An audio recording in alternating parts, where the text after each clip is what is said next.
नमस्कार मित्रांनो, शेतकरी बांधवांसाठी खुश खबर।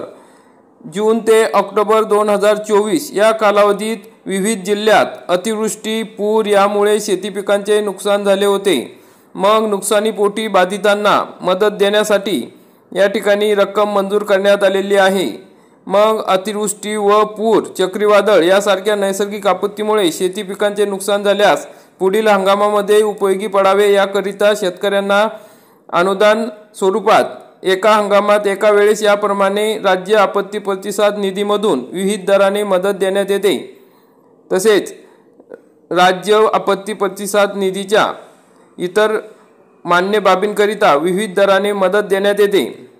मग आता अतिवृष्टी, पाऊस यामुळे बाधित होणाऱ्या शेतकऱ्यांना मदत देण्याचे धोरण निश्चित सरकारने केलेले आहे। यामुळे पुढील कालावधीत अवेळी पाऊस, गारपीट व इतर नैसर्गिक आपत्तीमुळे होणाऱ्या शेती पिकांच्या नुकसानीकरिता सुधारित दराने 2 ऐवजी 3 हेक्टरपर्यंत मदत अनुदान करण्यात आलेली आहे। मग जून ते ऑक्टोबर 2024 या महिन्यात अतिवृष्टी, पूर यामुळे झालेल्या शेती पिकांच्या नुकसानीपोटी विभागीय आयुक्त यांच्याकडून निधी मागणीचे प्रस्ताव शासनास प्राप्त झाले आहे।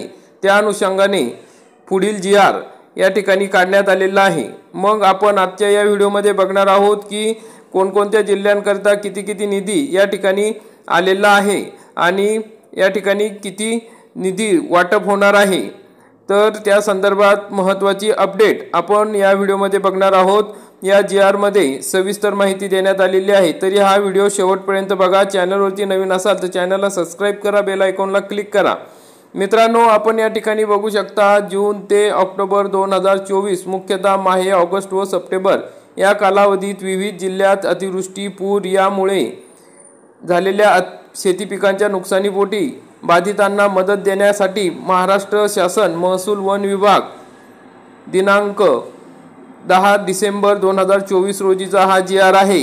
यामध्ये शासन निर्णय देण्यात आलेला आहे। म्हणजे GR मध्ये काय दिलेले आहे बघा। जून ते ऑक्टोबर 2024 या कालावधीत राज्यात विविध जिल्ह्यात अतिवृष्टी, पूर यामुळे झालेल्या शेती पिकांच्या नुकसानीसाठी शेतकऱ्यांना मदत देण्याकरिता शासन निर्णयान्वये निश्चित केलेल्या दरानुसार एकूण 2,920 कोटी 57 लक्ष रुपये 57,50,000 एवढा निधी वितरित करण्यास शासनाची मंजुरी देण्यात येत आहे।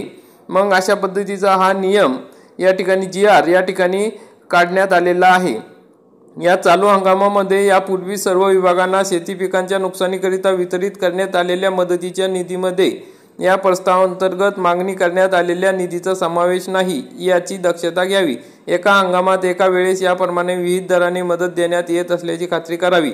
म्हणजे मित्रांनो, याच्या आधी या GRच्या आधी सुद्धा अतिवृष्टीसाठी काही जिल्ह्यांसाठी निधी मंजूर झालेला होता। 5 जिल्हे होते त्यासाठी निधी मंजूर झालेला होता। त्यामध्ये परभणी, नांदेड, लातूर यासारख्या जिल्ह्यांमध्ये अतिवृष्टी जास्त झाल्यामुळे तो निधी आधीच मंजूर करण्यात आलेला आहे। त्याचे सुद्धा आता वाटप सुरू होणार आहे।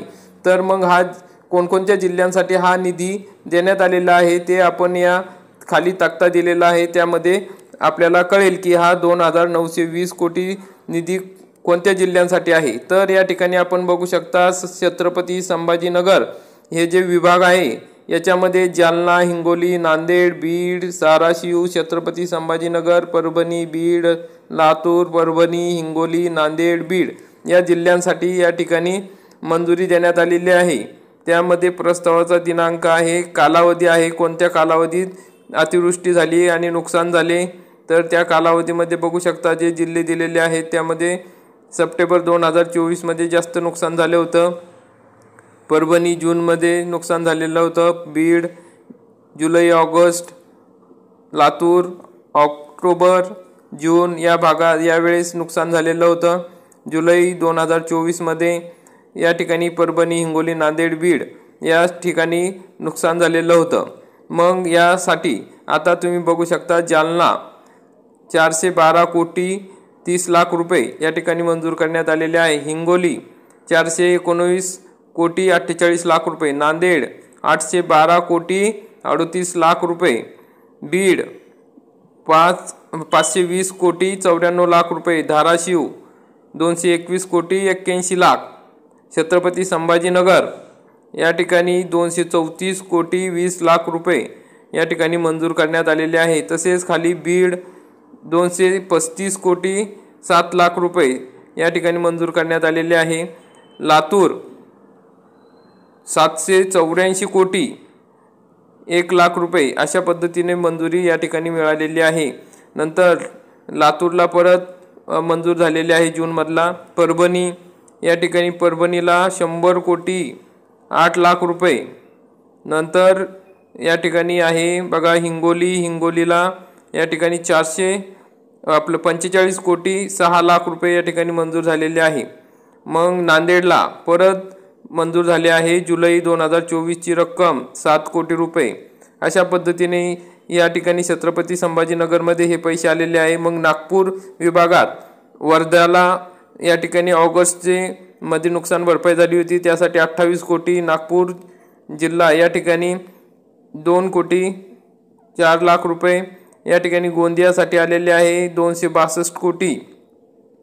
भंडारा जिल्ह्यासाठी आले आहे 100 कोटी। वर्ध्यासाठी आहे 4 कोटी। गडचिरोली 32 कोटी या ठिकाणी। नागपूर आहे 644 कोटी। चंद्रपूर या ठिकाणी 8 कोटी। वर्धा 30 कोटी। अशा पद्धतीचा निधी नागपूर विभागात आला आहे। नाशिक विभागात या ठिकाणी यात दिलेला आहे नाशिक, धुळे, नंदुरबार, जळगाव, अहमदनगर। ऑगस्ट 2024 मध्ये या विभागात नुकसान भरपाई झाली होती, त्यासाठी एकूण 89 कोटी 4 लाख रुपये एवढा निधी नाशिक विभागात आलेला आहे। आता पुणे विभागात बघा सातारा, सोलापूर, सांगली यासाठी सप्टेंबरमध्ये ही नुकसान भरपाई झाली होती, त्यांचा एकूण निधी आहे या ठिकाणी बघा 616 कोटी।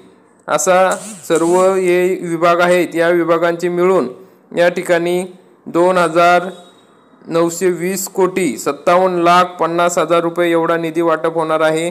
हा निधी लवकरच या ठिकाणी वाटप करण्यास सांगण्यात आलेला आहे आणि शेतकऱ्यांच्या खात्यात हा निधी लवकरच जमा होणार आहे। तरी मित्रांनो, ज्या शेतकऱ्यांनी त्यावेळेस नुकसान भरपाई साठी अर्ज केलेले होते किंवा तक्रारी केल्या होत्या, त्या सर्व शेतकऱ्यांच्या खात्यात अतिवृष्टी, पूर यामुळे शेती पिकांच्या नुकसानीकरिता जो काही नुकसान झाले आहे तो निधी त्यांच्या खात्यात वितरित होणार आहे।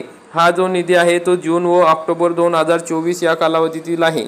तरी मित्रांनो, अशा प्रकारची महत्त्वाची अपडेट होती। आता अतिवृष्टीमुळे तुम्हाला जी नुकसान भरपाई झाली आहे, नुकसान झाले आहे त्याची मदत आलेली आहे, तर ती लवकरच आपल्या खात्यामध्ये जमा होईल।